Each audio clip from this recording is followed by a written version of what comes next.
First, we'll talk about the general interview structure. So while interviews may vary by company, the general structure is introductions, then a brief description of the role and or the company, followed by questions from the interviewer. After that, the interviewee will have a chance to ask questions, and then the interview will conclude. So for the introductions, it's kind of the first impression for both you and the recruiter. You get a chance to see like kind of a face behind the company, and obviously the recruiter gets to see you for the first time and get their first impression of you. So then for the brief description of the role and or company, likely you'll have this information beforehand, but if not, the interviewer will give either some information that wasn't supplied before or any updates or new information about the company or the role. Then for the next part, you'll have questions from the interviewer. And so this is your chance to show your soft skills, like thinking on your feet, and show your preparedness for the interview as well as your qualifications. And this is a chance to discuss the experiences on your resume in more detail. Then there's a chance for you to ask questions, so you can ask further questions about the role or the company itself. And at the conclusion, the interviewer will likely give the next steps for the interview or anything else expected from you for you to follow up with.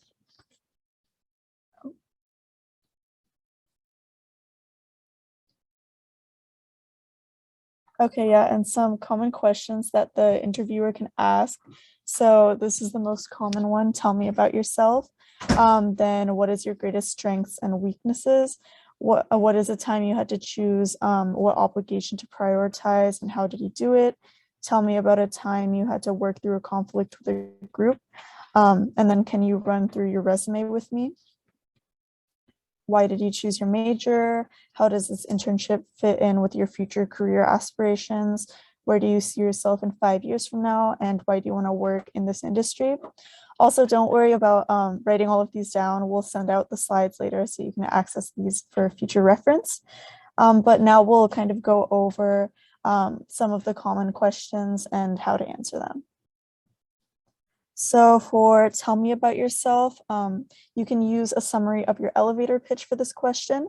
And just keep in mind that you don't want to keep going on and on for this question. Your answer should be ideally between 1 to 2 minutes. And so this question gives you a chance to show off your qualifications and be sure not to list your full resume. As I said before, you don't want to take too much time and don't try to go through all your life experiences like, oh, I started off like this and blah, blah, blah. You really want to have it be a succinct summary of your qualifications and why you're here for the role. And in case you're not familiar with an elevator pitch, the structure is as follows. So the first sentence should be a brief introduction about who you are professionally or the present of this timeline. Then you highlight 2 to 4 points you think make you stand out for this position. So the past, and this is the chance that you get to go more into detail about some of the experiences on your resume that you really think show that you're a good fit for whatever role you're interviewing for. And then you can end by telling them why you want the position. And then that's the future part of the question. So the second question that we'll be going over are what are your weaknesses? And so for this question, you should recognize that you need to address something that you need to work on and then shift towards talking about what actions you've taken to improve in this area. And so be sure to use specific examples and not be too vague about this.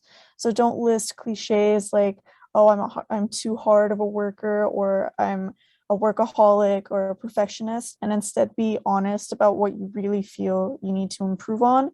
But try not to obviously choose weaknesses that are like super important for your job, because obviously that'll undermine yourself in the interview. And employers ask this question because they want to see that you're taking action to address your shortcomings and improve, because this will show that you have an open mindset and you're willing to learn on the job.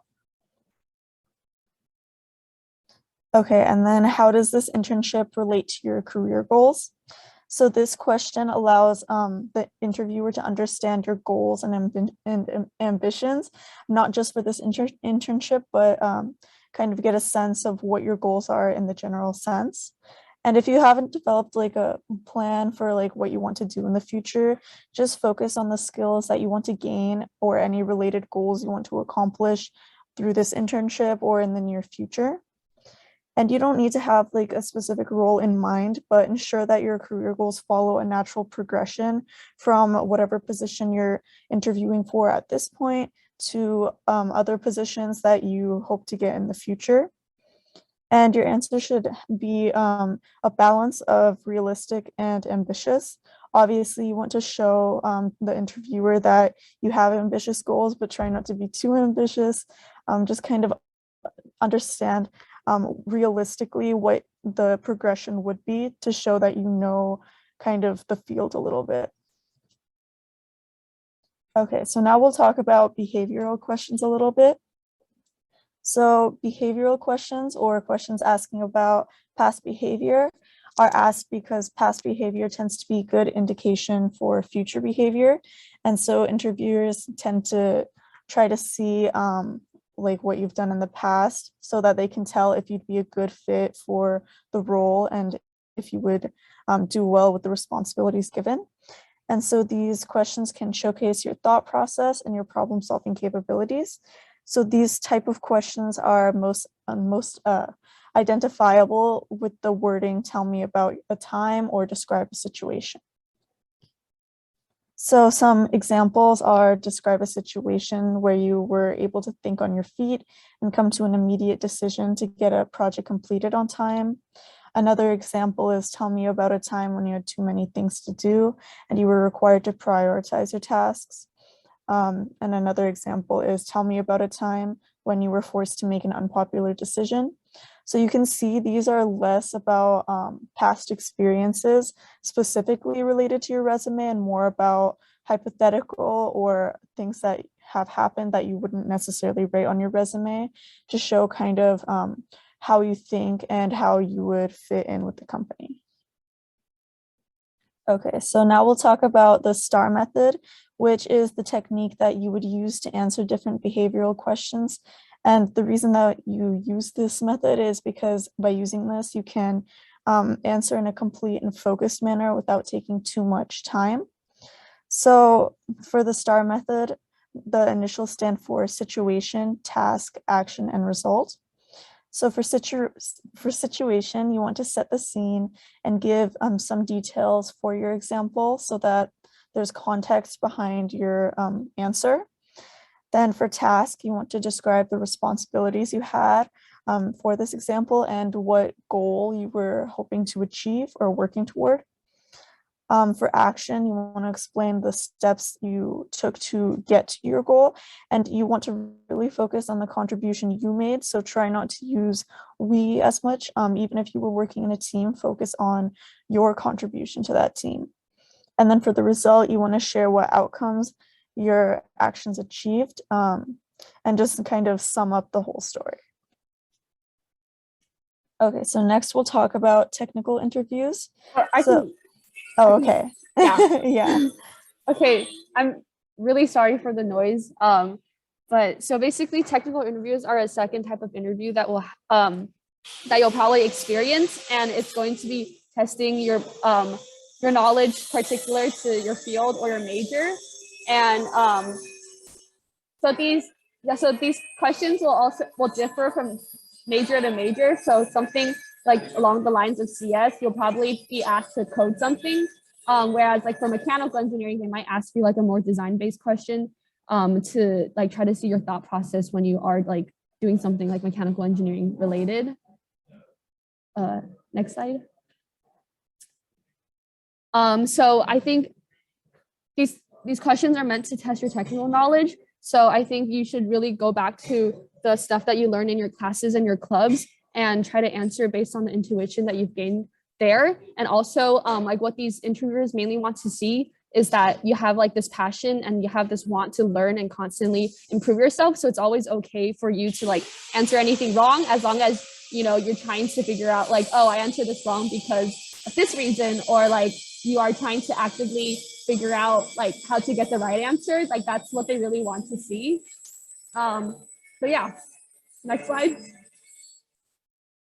So general tips is that you should, I'm so sorry for the noise, but general tips is that you should always be trying to you should always be talking through your thought process and making sure that you don't have like any silent gaps in your answer.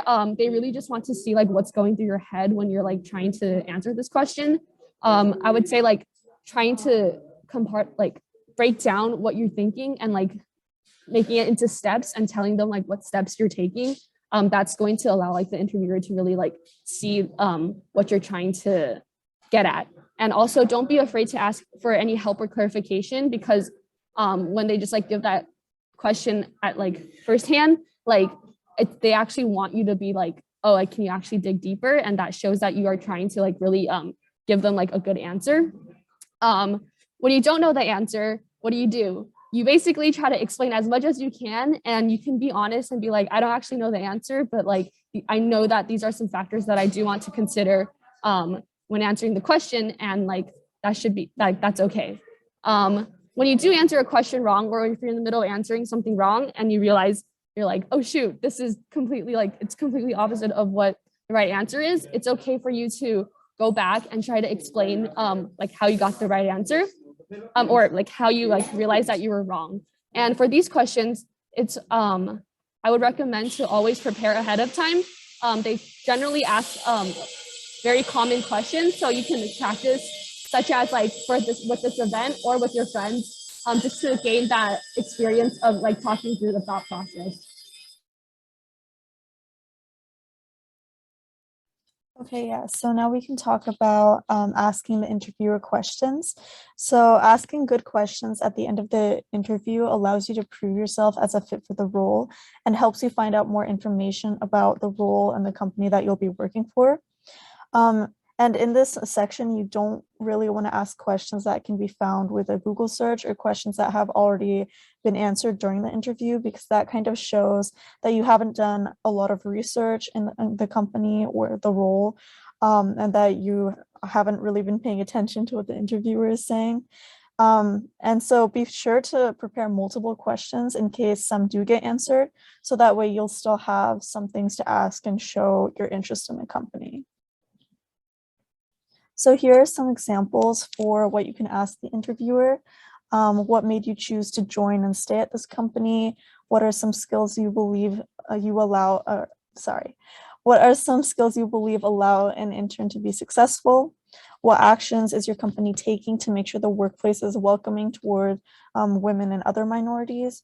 What are the company's values, and what characteristics do you look for in employees in order to represent those values? What's your favorite part or least favorite part about working at the company? What does success look like in this position, and how do you measure it? Can you describe the working culture of the company? Or what is the biggest challenge that the company has faced in the past year? So general tips for interview is to always be polite and make sure to be actively listening. Of like this interview, it might seem like they're always trying to ask you questions, but ultimately it is a conversation. So like, don't be afraid to just like respond or even like make comments, like to keep it like more casual. Always make sure to research the company beforehand and know what type of role that you're interviewing for. And that way, like when they ask you a question particular to it, you're not like blindsided by it. And like Isha just said, you should always ask questions like after the interview, so that you can like learn more about the role, and also to show that like you're actually really interested in the company and the role. Be concise. So the interviews are usually 30 to 45 minutes. So make sure that you're able to enunciate your thoughts clearly and like not to ramble on. And you don't need to always answer questions like immediately, like right after they ask. You can take a couple seconds to think about it and like to ask any questions for clarity. That way, it shows that like you are like thinking more thoughtfully about your answers, and that yeah. Okay, yeah, so here are our social media links if you want to keep in contact with us. And are there any questions about the information that we covered?